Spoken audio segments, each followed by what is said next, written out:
I play viola d'amore because I love the sound, basically. It's a very beautiful instrument, lots of strings, lots of resonance. When you play it, you have a feeling of having a small cathedral around yourself.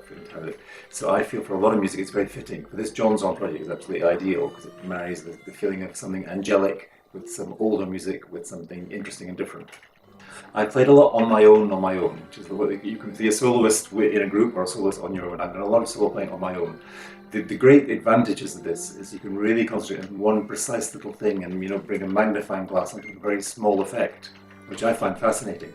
And it's very challenging. You're completely responsible for the entire performance. The negative side, if there is one, is that you're on your own. It's a little lonely, and there's a great responsibility. In a group, you can share things, pass things around. I think it's very healthy to do both, because being on your own really brings you up against, do you have something to say or not? Because you can't hide when you're on your own. And being in the group brings out all your collaborative possibilities. So I try and do a mix of both.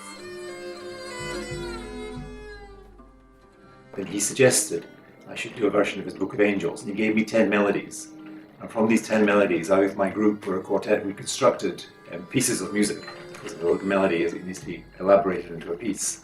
So we have 2 violas, both doubling viola and d'amore, cello and percussion.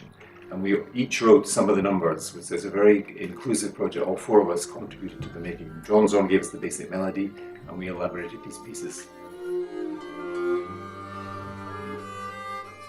Well, I found that contemporary music is, in the classical field, is certainly what there is the most creative from my point of view.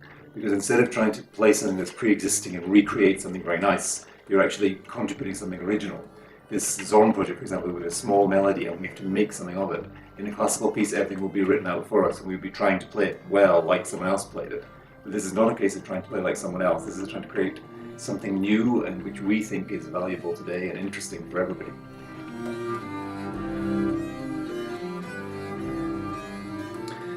Well, I think it's very important that there's always people trying to go as far as they can in this direction they believe in.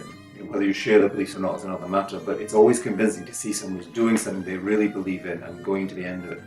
And when I was in the Untitled Chapter, we were right in the front edge of the contemporary wave, and I loved being there because it's very exciting, very creative.